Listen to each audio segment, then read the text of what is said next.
Microsoft Arizona 800 exam practice questions with explanations are available in the video for you to study.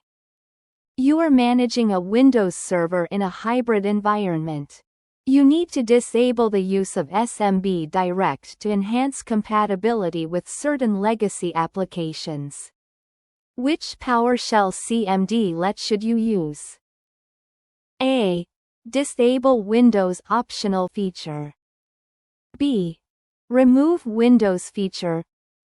C. Set Net Adapter advanced property. D. Disable Net Adapter binding. The answer is D.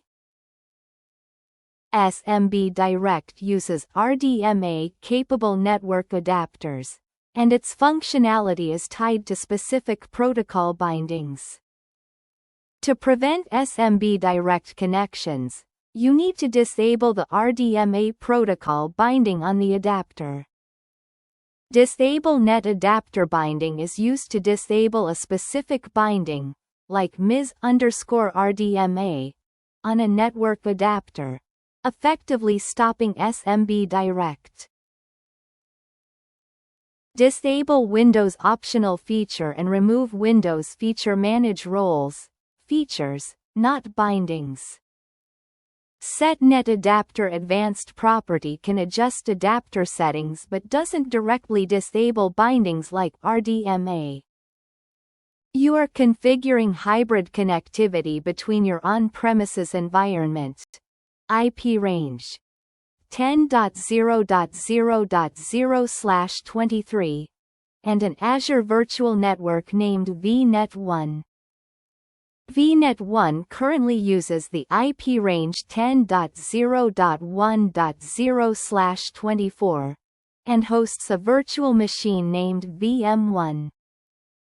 You plan to deploy a site-to-site VPN between your on-premises network and VNet1. What should you do first to avoid overlapping address space issues and ensure proper routing? A. Configure VNet1 to use an IP address range of 10.0.1.128/25. B. Deploy Azure Bastion to VNet1. C. Configure VNet1 to use the IP address range of 10.0.2.0/24. D. Deploy Azure Extended Network. The answer is C. Your on-premises network uses 10.0.0.0/23, which includes 10.0.0.0 to 10.0.1.255. Since VNet1 is using 10.0.1.0/24, it overlaps with your on-premises range, which causes routing conflicts.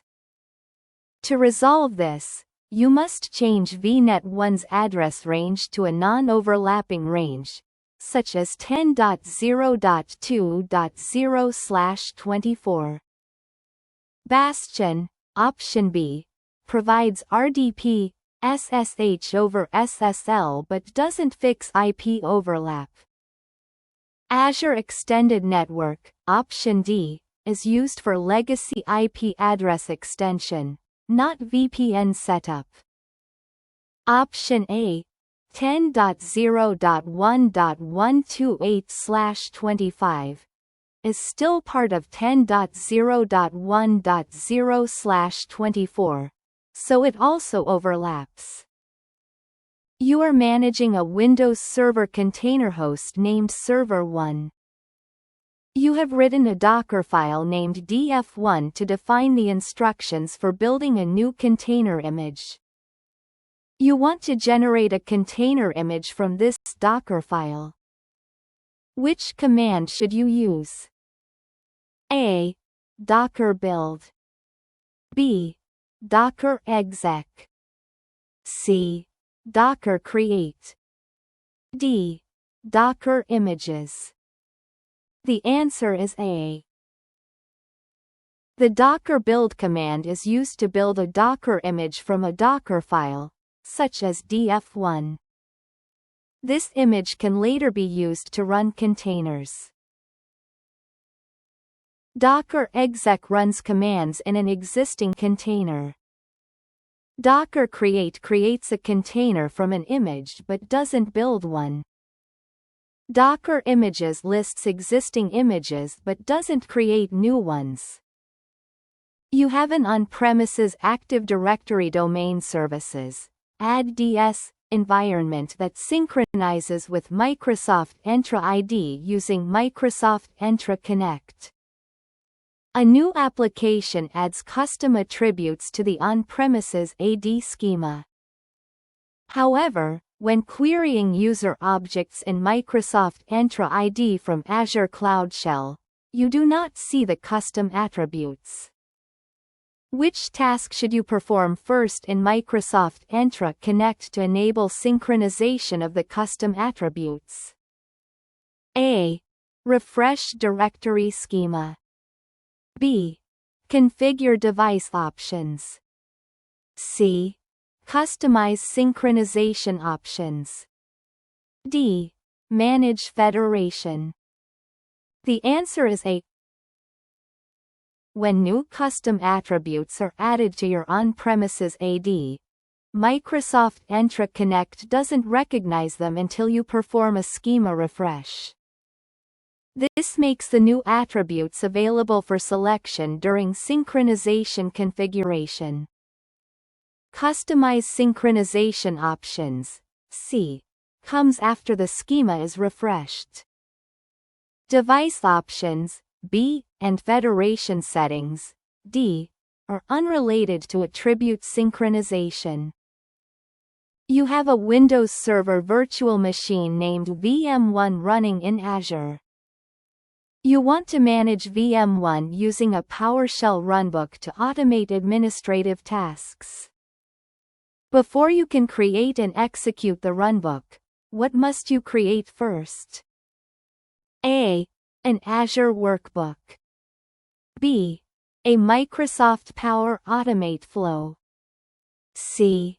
A log analytics workspace. D. An Azure automation account. The answer is D. To use PowerShell runbooks in Azure, you must first create an Azure automation account. This account provides the environment where you can author, manage, and run runbooks, PowerShell or Python-based scripts. Azure Workbook is for dashboards and visualization. Power Automate is unrelated to Azure Automation runbooks. Log Analytics Workspace is useful for monitoring, logging, but not required to create a runbook. You manage a Windows Server file server named Server 1. It hosts a file share named Share 1. You need to prevent users from storing MP4 files in Share 1. But still allow them to save other file types. The solution must not restrict access to the share entirely. What should you configure on Server 1 to meet this requirement? A. File management tasks. B. NTFS quotas. C. NTFS permissions. D. File screens. The answer is D. File screens, part of File Server Resource Manager, allow you to block specific file types, like MP4, from being saved to a folder or share, while allowing others. File management tasks are for moving, expiring files, not blocking types. NTFS quotas limit storage capacity, not file types. NTFS permissions control access, not based on file extensions. You are deploying a new subnet in your on-premises network and plan to install Windows Server on a host in that subnet.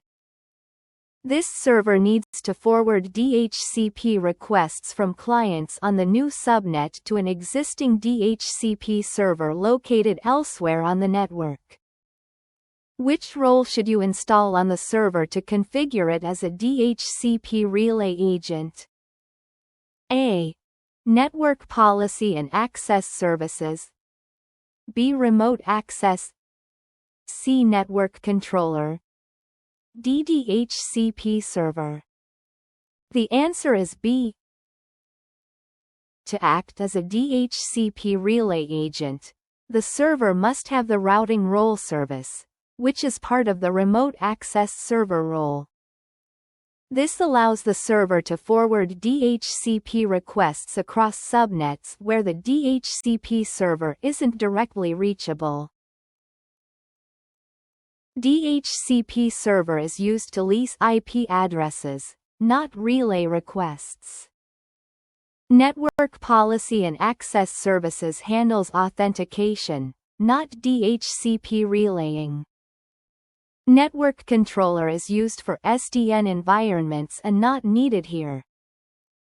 You manage an on-premises Windows server named Server 1. You want to connect Server 1 to an Azure Virtual Network, VNet 1, using an Azure Network Adapter, allowing secure hybrid connectivity. Which tool should you use to configure the Azure Network Adapter? A. Azure AD Connect. B. Device Manager. C. The Azure Portal. D. Windows Admin Center. The answer is D. Azure Network Adapter is a feature within Windows Admin Center, WAC, that allows you to easily connect an on-premises Windows server to an Azure Virtual Network using a point-to-site VPN. This hybrid connection setup is streamlined through WAC. Azure AD Connect is for directory sync, not networking. Device Manager manages local hardware, not network connectivity. Azure Portal doesn't provide direct setup for Azure Network Adapter from on-prem servers. You manage an Azure virtual machine named VM1 that runs Windows Server. You want to ensure that administrators must request just-in-time (JIT) access before they can establish a remote desktop (RDP) connection to the VM. Which feature should you configure to enforce this access control? A. Azure Front Door. B. Microsoft Defender for Cloud. C. Azure AD Privileged Identity Management, PIM. D. A Network Security Group, NSG. The answer is B. Microsoft Defender for Cloud includes just-in-time JIT VM access, which requires administrators to request access before RDP SSH ports are opened. This enhances security by limiting exposure of remote access ports like 3389 RDP. Azure Front Door is used for web app routing and doesn't apply here. Azure AD PIM manages Azure AD role activation, not VM-level RDP access. NSGs control access rules but don't provide request-based access control. You have an on-premises Active Directory domain services (ADDS) domain that includes a Windows Server member named Server 1. You want to manage domain password policies, e.g., fine-grained password policies, directly from Server 1. Which PowerShell command should you run first on Server 1 to enable this? A. Install Windows feature RSATL PowerShell.